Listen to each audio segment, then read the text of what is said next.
बिस्मिल्लाहिर्रहमानिर्रहीम। ख़वातीनो हज़रात, बुज़ुर्गों, भाइयों, दोस्तों, अस्सलामु अलैकुम वरहमतुल्लाहि वबरकातुहू। अल्लाह ताला ने अपने पाक कलाम के अंदर कई मुकाम पर इरशाद फरमाया है कि मैंने कोई भी चीज़ अबस और बेकार पैदा नहीं की। आज इसी टॉपिक को लेकर मैं आगे कुछ देर तक मुख्तसर सी गुफ्तगू आपसे करना चाहता हूँ। ये एक डिफरेंट है, मुख्तलफ है, जिससे लोग हिचकिचाते हैं और जिसको लोग अजीब समझते हैं। मेरी बात का मकसद और मेरी बात का नुक्ता नज़र है मुआशरे के अंदर मौजूद मुख्तलिफ जानवरों से और मुख्तलिफ किस्म के चुपाओं से हमारी नफरत और हमारी मोहब्बत का इजहार, उनसे सबक सीखना, उनके अंदर जो अल्लाह ताला ने सिफात रखी हैं वो अच्छाई की हों या वो बुराई की हों, उनको समझना और उनको अशरफुल मखलूकात होने के नाते अपनी जिंदगी के अंदर अपनाना। क्योंकि अल्लाह ताला ने अगर कोई भी चीज पैदा की है वो इंसान की तकमील के लिए है। जैसा कि हजरत इल्लामा इकबाल फरमाते हैं कि ये जहां है तेरे लिए, तू नहीं है जहां के। इसी बात को मैं आगे लेकर चलता हूं, जो कि हमारा टॉपिक है कि कौन से ऐसे जानवर या जानदार हैं जिनसे हमें सबक सीखना चाहिए, जिनकी सिफात हमारे अंदर मौजूद होनी चाहिए और जिनकी सिफात का तज़किरा खालिक़ कायनात ने अपने पाक कलाम के अंदर भी किया है। मेरे दोस्तों, आज मैं उन चंद जानवरों की सिफात बयान करूंगा जिन्हें इंसान को अपनाना भी चाहिए, बल्कि दूसरों को भी बताना चाहिए और उनकी जिंदगी से जो उनके अंदर खसलत मौजूद है उन जानवरों के अंदर, उससे सबक सीखकर अपनी तरबियत का एक पहलू बनाना चाहिए। और फिर कुछ मैं एक ऐसे जानवर भी आपको बताऊंगा जिनके अंदर जो बुरी खसलतें हैं उनको हमें तर्क करना है अपने अंदर से। मेरी बात याद रखिए कि जो बंदा, जो इंसान इस 6 फीट के जिस्म के ऊपर काबू पा लेता है, इसकी हरकतों सकनात को अपने बस में कर लेता है, अपने नफ्स को सीधा कर लेता है, वो कामयाब और कामरान लौटता है। वो अल्लाह की बारगाह में भी कामयाब लौटेगा। और ये तमाम चीजें जो अल्लाह ताला ने पैदा की हैं ये अबस और बेकार नहीं है। अल्लाह पाक फरमाता है, अवलम यतफक्करू फी अनफुसिहिम मा खलक़ल्लाहु समावाति वल अर्द। क्या तुमने अपने अंदर और आसमानों और जमीन के अंदर गौर नहीं किया कि अल्लाह ताला ने कुछ भी बेकार पैदा नहीं किया, कुछ भी अबस पैदा नहीं किया। तो चलते हैं अपने असल टॉपिक की तरफ। मैं आपको चंद ऐसे जानवर बताने जा रहा हूं जिनकी खसलत आपके अंदर होना जरूरी है, जिनकी सिफ्त जो अल्लाह ताला ने उनके अंदर एक खास सिफ्त रखी है वो हमें उनके अंदर से खींचकर अपनी जात में लेकर जानी है। उसमें सबसे पहले जिसकी मैं बात करूंगा वो सिफ्त है कुत्ते के अंदर। आप जानते हैं कि कुत्ते का जिक्र अल्लाह ताला ने कुरान मजीद के अंदर किया है, और कुरान मजीद के अंदर वो जिक्र कितना ही खूबसूरत है कि सहाबे काफ जो थे ईसा अलैहिस्सलाम के, उनके पास एक कुत्ता उनके पीछे पीछे आता है और उनकी अदब और ताजीम करता है। उसकी वफादारी देखकर वो सहाबे काफ उसको अपने साथ ले जाते हैं और वो गार के मुंह के ऊपर बैठ जाता है, दोनों पांव आगे करके उसके दरमियान सर रख के। वो उसकी हड्डियां सूख जाती हैं लेकिन वो अपनी वफादारी निभाता है। तो कुत्ते से जो हमें सबक मिलता है वो वफादारी है। उससे उसकी सिफ्त को हमें अपने अंदर अपनाना है। इसके बाद शेर एक बहादुर जानवर है। वो डरता नहीं है, वो बूढ़ा भी हो जाए तो किसी का शिकार नहीं खाता। अपने अंदर ये सिफ्त पैदा करें। इल्लामा इकबाल फरमाते हैं, झपटना पलटना, पलट कर झपटना, लहू गर्म रखने का एक बहाना। तो ये शेर हमारे अंदर वो जुर्रत पैदा करता है। अक्सर लोग कहते हैं जी ये शेर है मेरा। अल्लाह ताला ने भी और हुजूर अलैहिस्सलाम ने भी हजरत अली को जो लक़ब मिला है शेर खुदा, उससे मुराद वो शेर जैसी सिफ्त है जो हजरत अली ने अपना ली थी। हमें भी उनकी वो सिफ्त अपनानी चाहिए, बहादुरी, जिंदा दिली, जुर्रत और किसी का मारा हुआ शिकार न खाना। इससे आगे चलते हैं। बिल्ली जैसा झपटना, पंजाबी में कहते हैं छाई लगाना। जब आप जंग के दौरान जाते हैं तो हिकमत अमली अपनाते हैं। अल्लाह ताला ने कुरान मजीद में इरशाद फरमाया कि जंग में एक सूरत में तुम पीछे हट सकते हो जब तुम एक खास हिकमत अमली अपनाओ। ये बातें बड़ी गौर की हैं जो मैं आपको बताने जा रहा हूं। बिल्ली भी झपटती है और झपट कर अपना शिकार करती है, 2 पांव पीछे लेती है। शेर की खाला कहा जाता है इसको। तो ये पीछे पांव हटाकर उस पर झपटती है और झपट कर अपना वार करती है। और इससे अफवाज जो हैं, जो गुरीला वार है, जो हमारी फौज है, वो सबक सीखती है। इंसान को भी सीखना चाहिए कि हिकमत के साथ पीछे होके अपने दिफा को मजबूत बनाए। इसी तरह चीते जैसी तेजी, रनिंग, अगर वो आपके अंदर मौजूद है तो आपकी फिटनेस बहुत अच्छी है। उस जैसी चुस्ती और चालाकी आपके अंदर मौजूद होनी चाहिए। चीते को आपने देखा होगा, ये भी सिर्फ उससे उठाएं और अपने अंदर रख लें। इसके अलावा भेड़िए जैसा कानून पसंद। आपने अक्सर सुना होगा कि भेड़िया बड़ा कानून पसंद होता है। उसके अंदर उसने अपने खानदान के अंदर कैटेगरी बनाई होती है। जब वो चलता है तो एक तरतीब से चलते हैं, रस्तों को आगे जनाब कैप्टन चलता है, पीछे उसके मुख्तलिफ किस्म के जानवर जो उसके खानदान से ताल्लुक रखते हैं वो एक डिसिप्लिन के साथ चलते हैं। तो भेड़िए से वो कानून को हासिल करें। कोई भी चीज अल्लाह ताला ने बस और बकार पैदा नहीं की। इसके अलावा अब सांप एक मूजी जानवर है। इससे क्या सबक सीखा जा सकता है?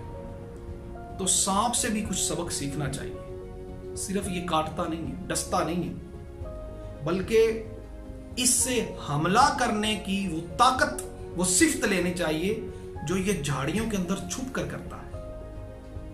ये भी अपने दिफा को मजबूत बनाने के लिए जो फौज है, जो सोल्जर्स हैं, जो आर्मी के लोग हैं, उनको इससे सीखना चाहिए और वो सीखते भी हैं।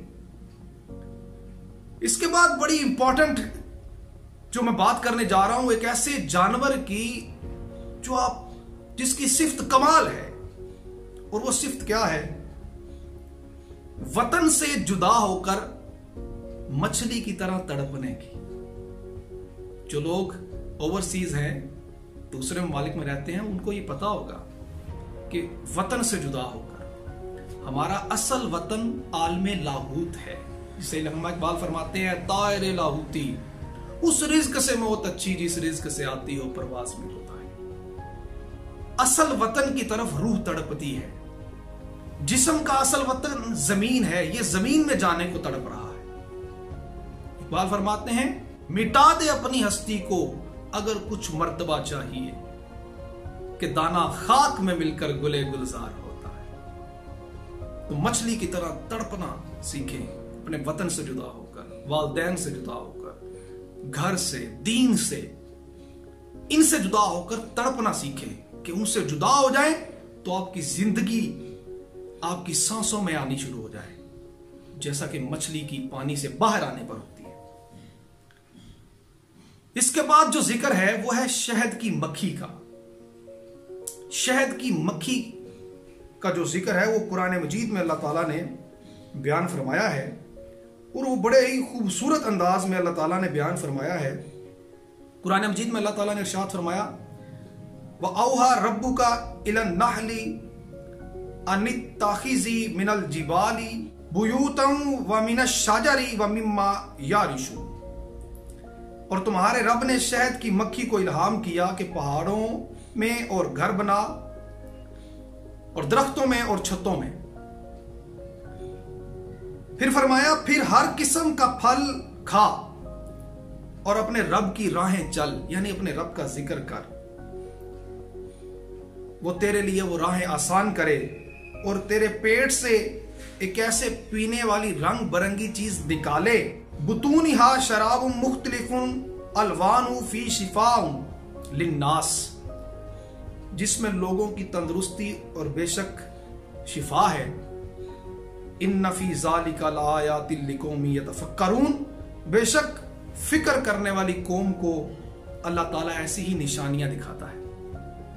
तो ये शहद की मक्खी के बारे में है कि उससे क्या सीखना है, मेहनत। वो मेहनत करती है, फूलों के पास जाती है, और ये बात याद रखें, जिनका ताल्लुक फूलों से होता है उनके अंदर से शहद निकलता है, और जिनका ताल्लुक गंदगी से होता है उनके अंदर से गंदगी निकलती है, जैसे कि छोटी मक्खी आम घरों में जो पाई जाती है। इसके बाद जो जिक्र है वो है चींटी का।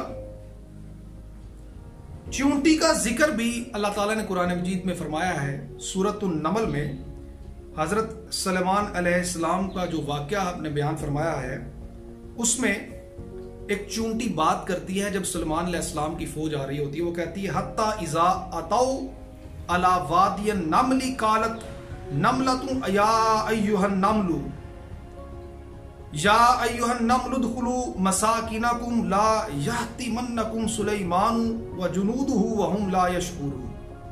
वो कहती है दूसरी चींटियों को, चींटियों के सरदार, कि अपनी बिलों में चले जाओ, अपनी घरों में चले जाओ, यहां तक कि सुलेमान अलैहिस्सलाम की फौज तुम्हें कुचल दे।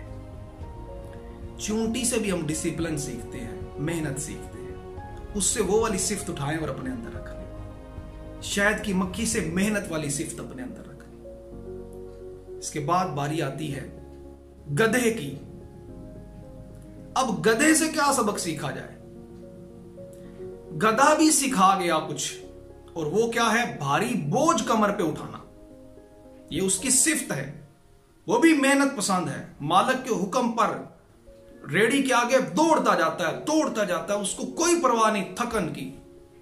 उससे भी बोझ उठाने वाला, अपने ऊपर मेहनत करके रिज़्क हलाल करने वाला।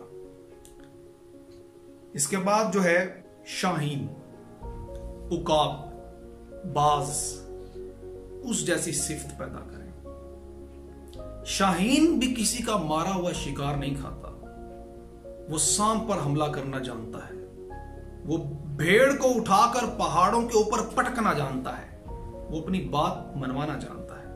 वो करगस की तरह इतनी ऊंची, आपने देखी होगी इल जिसको पंजाबी में कहते हैं, वो करगस जो है बड़ी फिजा में उड़ती है, लेकिन वापस खाने क्या आती है, फुटपाथ पर पड़ा हुआ मुर्दार। शाहीन ऐसा नहीं करता, वो फिजा में अपना शिकार करता है, या समंदर में गोता लगाता है और शिकार लेकर उड़ जाता है।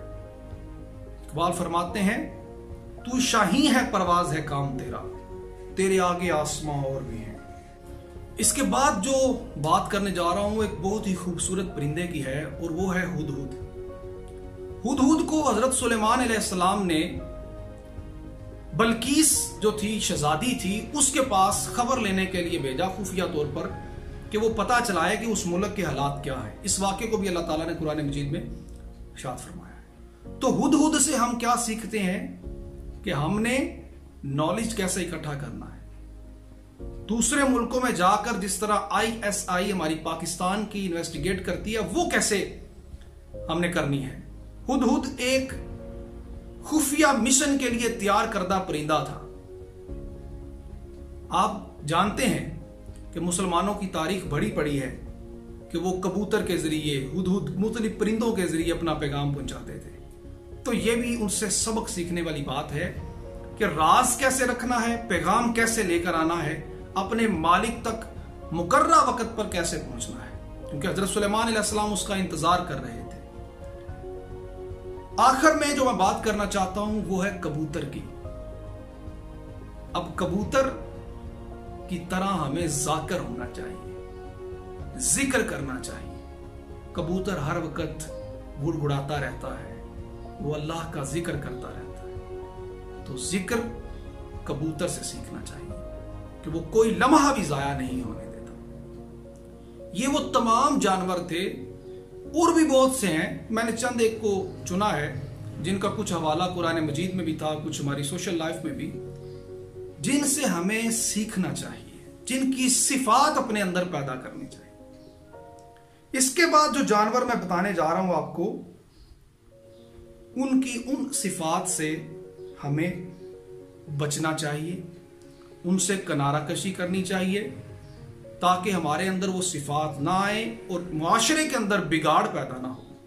क्योंकि जब सिफात इस जिस्म में आती हैं, इस 6 फुट के वजूद में आती हैं, तो फिर मुआशरा खराब होता है। फर्द से अफराद की तामीर है। ये खुद एक जिस्म, एक गवर्नमेंट है, दिल इसका हेडक्वार्टर है, पार्लियामेंट हाउस है, यहां से फैसले होते हैं, यहां से निफाज होता है दिमाग से। जब दिल के अंदर ही बुरी खसलतें होंगी तो फिर पूरे का पूरी जो ये सल्तनत है ये गलत काम करेगी। अब मैं जिन परिंदों का जिक्र करने जा रहा हूं, इनकी खसलतों से हमें बचना है, जिसमें सबसे पहले है मोर। मोर के अंदर आपने देखा होगा हुस्न परस्ती है। वो अपने पांव उसके खराब होते हैं, लेकिन जब वो अपने पैरों को खोलता है तो वो तकब्बुर में हुस्न परस्त होता है। तो आपको हुस्न परस्ती से बचना है। वो एक अंग्रेज मुहक्किक है, उसका मुझे नाम याद नहीं है, आई थिंक जॉर्ज बिलिटन नाम है उसका। वो कहता है कि हुस्न एक जाल है जिससे कुदरत अक्लों का शिकार करती है। तो मोर से जो हमें सीखना है वो ये है कि हमें हुस्न परस्ती नहीं करनी, बल्कि हजूर अलैहिस्सलातु वस्सलाम के फरमान पर अल्लाहुम्मा अंता अहसनत खल्की फहसिन खुल्की, या इलाही हुस्न के साथ मेरे इखलाक को भी बेहतर बना, ये दुआ करनी। दूसरे नंबर पे है कौवा। कौवे जैसा हिरसमंद और लालच वाला नहीं होना चाहिए इंसान। उसके अंदर जो खसलत है, आपने अक्सर स्टोरियां पढ़ी होंगी कि कौवा लालच रखता है, हर गंदी मंदी चीज को खा जाता है। तो ऐसी भी नहीं होनी चाहिए कि जी सूद भी खा लिया, रिश्वत भी खा ली, लोगों से हर वक्त जनाब खींचने की सोच में हो, हसद की सोच में हो। तो ऐसी सोच नहीं होनी चाहिए। यह भी सबक इस परिंदे से सीखना है। तीसरे नंबर पे है मुर्गा। मुर्गे जैसी शहवत नहीं होनी चाहिए। इंसान की सोच के अंदर हर वक्त शहवत, जिन्स परस्ती, हवस परस्ती। आजकल सोशल मीडिया पर हम देखते हैं कि हमारे नौजवान सॉन्ग सुनते हैं, आइटम सॉन्ग सुनते हैं, बुरे सॉन्ग सुनते हैं, जिसमें बरहना औरतों को देखा जाता है, जिसमें बरहना मर्द आते हैं और उससे शहवत परवान चढ़ती है। तो शहवत से हमें बचना चाहिए, हिरस परस्ती से हमें बचना चाहिए। उसके अलावा गधे की तो मैं पहले बात कर चुका हूं कि गधा बोझ उठाता है, ये चौथा नंबर है। गधा बोझ भी उठाता है, लेकिन एक इसमें गलत सिफ्त भी मौजूद है और वो है ऊंची आवाज।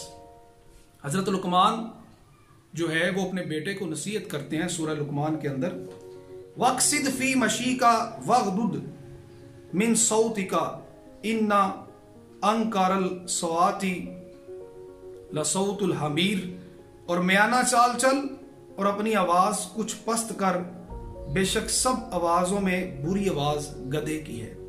तो ऊंची आवाज में बोलना मना है। रसूल करीम सल्लल्लाहु अलैहि वसल्लम की बारगाह में भी जब हम पेश होते हैं तो अल्लाह ताला ने कुरान मजीद में फरमाया है कि जब तुम मेरे महबूब की बारगाह में आओ तो आवाज को पस्त कर लो। आप नरम गो हो, खुश लहजा हो, नरम मिजाज होना चाहिए। ये सिफ्त छोड़नी है आपने गधे की, ऊंची आवाज में बोलने वाली। जब वो हाँकता है तो तकरीबन पूरे मोहल्ले के अंदर आवाज गूंजती है। तो ऐसा ना हो कि आप अपने घर के अंदर बोल रहे हो और पूरा मोहल्ला आपको सुन रहा हो। पांचवें नंबर पर कबूतर जैसा तकब्बुर नहीं होना चाहिए। कबूतर शाहीन की तरह बुलंद परवाजी करना चाहता है, चूंकि उसकी सिफ्त है उड़ना, लेकिन वो शाहीन की तरह ऊंचा उड़ने की सोच में क्या करता है, कलाबाजियां लगाता है, अपने फन दिखाता है। तो अक्सर लोगों का कहना है कि कबूतर जो है वो तकब्बुर की अलामत भी है। तो कबूतर जैसा तकब्बुर इंसान के अंदर नहीं होना चाहिए। नंबर 6 है सांप की तरह जहरीला नहीं होना चाहिए। क्योंकि सांप की मैंने एक सिफ्त बयान की है, अच्छी सिफ्त, कि छुप कर दुश्मन पर वार करें, लेकिन हर वक्त दोस्त पर भी और दुश्मन पर भी वार करना ये अच्छी खसलत नहीं। सांप दोस्त पर भी वार करता है, सांप अपने मालिक पर भी वार करता है। तो आस्तीन का सांप होना नहीं बनना हमने सांप से सिर्फ इतना सीखना है कि उसकी तरह दुश्मन पर हमला कैसे किया जाए। ये मत सोचे कि सांप दोस्त बन गया, सांप कभी दोस्त नहीं बन सकता।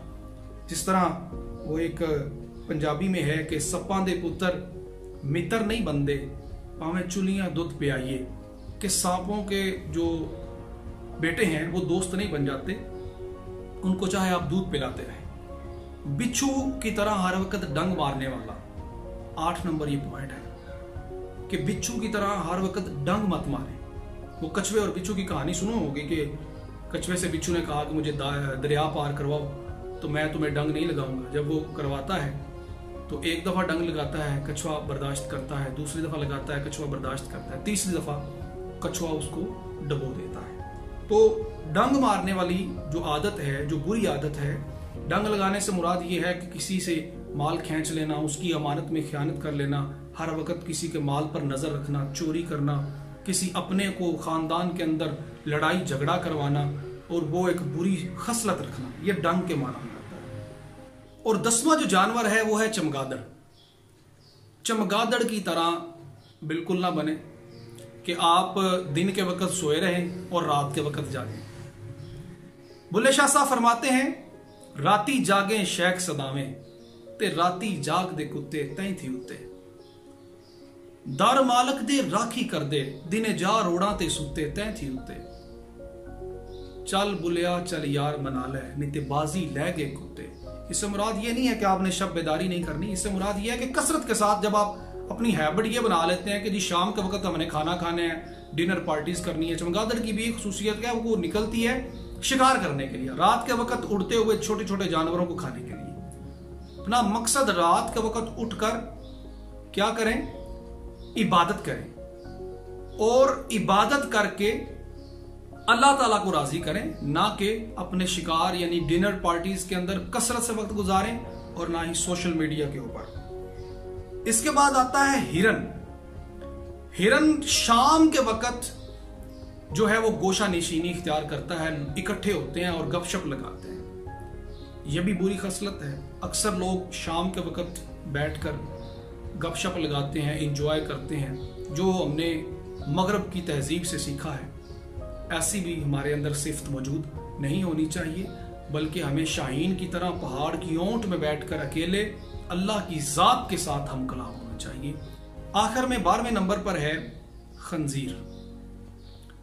खंजीर जैसी सिफ्त ना हो, नापाकी ना हो।